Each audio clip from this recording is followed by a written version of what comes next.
Sore itu, saya dan ketiga kawan telah selesai menyambangi salah satu dusun di daerah Kabupaten Temanggung. Tepatnya di Dusun Pejaten, Desa Kembangsari, Kecamatan Kandangan.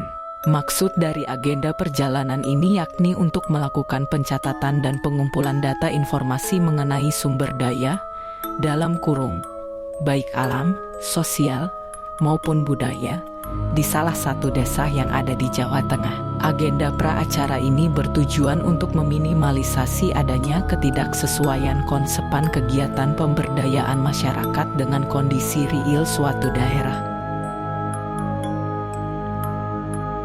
Hari telah berubah, matahari telah diganti oleh cahaya lampu-lampu. Kami melanjutkan perjalanan menuju Kabupaten Kebumen untuk melihat kondisi sosial budaya dan lingkungan yang mungkin jauh berbeda. Azan maghrib turut dikumandangkan di musola-musola setiap dusun. Sementara, isi kepala saya masih menggambarkan wujud nyata daerah Dusun Pejaten beberapa belas tahun silam. Seperti yang disampaikan oleh salah satu tokoh masyarakat yakni Kang Maruf yang sangat spiritual dan berbudaya. Awal mula ia datang, keadaan sosial budaya masyarakat begitu mistis kental akan nilai-nilai adat istiadat leluhur, begitu katanya. Setelah itu, kami bergeser melanjutkan perjalanan menuju Desa Langse yang berada di wilayah Kabupaten Kebumen. Malam yang hangat berubah menjadi menggigil akibat suhu dingin 18 derajat Celcius serta hujan gerimis kecil dan kabut putih menemani sepanjang perjalanan motoran kami.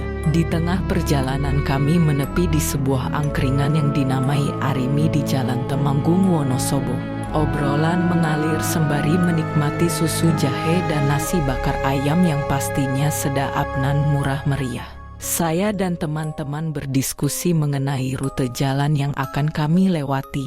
Ada dua opsi rute untuk sampai di rumah salah satu kawan kami yang sama-sama menjadi bagian dari organisasi daerah KM Jateng Bandung. Pertama, lewat rute Magelang Purworejo yang pastinya masih ramai oleh orang-orang yang sedang berkegiatan namun jarak tempuh cukup jauh. Kedua, melewati jalan alternatif Wonosobo Banjarnegara yang lebih efisien dalam mengoptimalkan estimasi jarak dan waktu tempuh. Setelah menyepakati rute jalan, saya dan teman-teman pun memilih opsi kedua untuk memangkas waktu agar lekas sampai di tujuan. Malam itu menunjukkan sekitar pukul 21.43 waktu Indonesia Barat. Kami pun bergegas meninggalkan Kabupaten Wonosobo yang memiliki sensasi adem ayem bagi kaum urban seperti kami. Sungguh, model jalanan curam nanjak turun dan sepi kami libas dengan sisa-sisa tenaga yang nampaknya sudah mulai lelah merindukan kata benda rebahan kaula muda. Sebelumnya, masing-masing dari kami telah menempuh ratusan kilometer untuk berjanji temu di daerah Bantul, Yogyakarta. Agenda perjalanan ini diantaranya, yakni kunjungan komparasi pada organisasi daerah Ikatan Keluarga Pelajar Mahasiswa Jawa Tengah, dalam kurung, IKPM, yang ada di Yogyakarta. Selain itu, kami juga turut meramaikan acara KPN G3 di Gedung Societet Militair Taman Budaya Yogyakarta yang diinisiasi oleh Forum Silaturahmi Mahasiswa Batang, dalam kurung, FORSIMBA. Pun beberapa kali, kami menjadi turis lokal pulang pergi Bantul ke Yogyakarta, Bantul ke Sleman, dan Bantul ke Gunung Kidul selama berada di daerah yang benar-benar memiliki ruang istimewa. Jadi, lumrah kalau kekuatan fisik kami sudah tidak stabil, baik pikiran maupun tenaga. Mengingat waktu sudah semakin larut malam, kami memutuskan berhenti satu kali lagi untuk sekadar mengisi bahan bakar full Pertalite mengantisipasi kehabisan bensin di tengah-tengah perjalanan. Kami menikmati malam yang sepi bersama kendaraan roda 2 dengan dibantu petunjuk jalan Google Maps yang ada. Kami juga jarang berinteraksi satu sama lain. Fokus memainkan laju kopling gas berirama, rem tipis-tipis di belokan lintasan jalan, serta cekatan menghindari lubang-lubang jalan yang terisi air dan kerikil pasir. Di sela-sela perjalanan, Seketika, Wahidah, salah satu kawan kami yang juga perempuan tunggal dalam pra-agenda perjalanan ini panik. Tiba-tiba ia berseru nyaring pada saya. Zuhur hilang sadar, pikiran dan tatapan matanya kosong. Saya pun khawatir, takut ia tidak bisa lagi mengendalikan motor Supra miliknya dan kemungkinan terburuk nyongsep keluar lintasan jalan dan masuk ke jurang ataupun semak-semak. Saya dan kawan-kawan pun memutuskan berhenti di satu titik setelah jembatan pemisah antara satu desa dengan desa lainnya. Beruntung, masih ada beberapa rumah warga, akan tetapi tidak ada yang bisa dijadikan narasumber petunjuk arah untuk menuju ke desa Langse. Waktu sudah memasuki tengah malam, sekitar pukul 23.41 waktu Indonesia Barat. Kami kini sedang berada di situasi genting. Pasalnya Google Maps yang menjadi petunjuk arah dalam transisi perjalanan kami ini memberikan dua opsi peta jalan yang berbeda dan tidak masuk akal.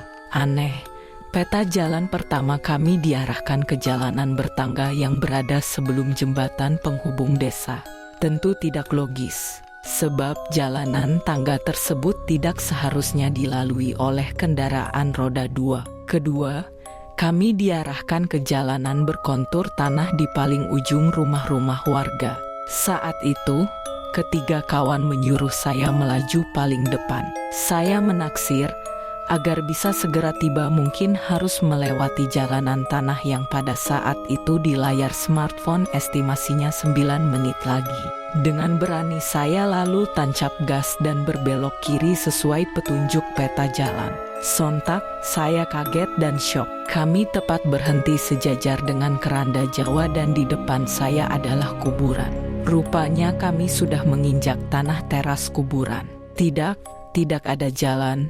Ini bukan jalan utama. Saya memberitahu ketiga teman, dengan sorot mata masih melihat keranda Jawa yang sangat menakutkan bagi saya pribadi sejak sedari sekolah dasar. Tanpa berpikir panjang, kami pun berbalik arah dengan perasaan merinding disco menancapkan gas secepat-cepatnya. Saya was-was keranda mayat itu terbang dan menghampiri seperti perbincangan masa kanak-kanak yang saya alami dulu di Salatiga. Hingga akhirnya, kami pun melanjutkan perjalanan sesuai petunjuk peta jalan utama dan tiba di rumah kawan kami yang berada di belakang kantor desa Langse, Cikarang Sambung, Kabupaten Kebumen.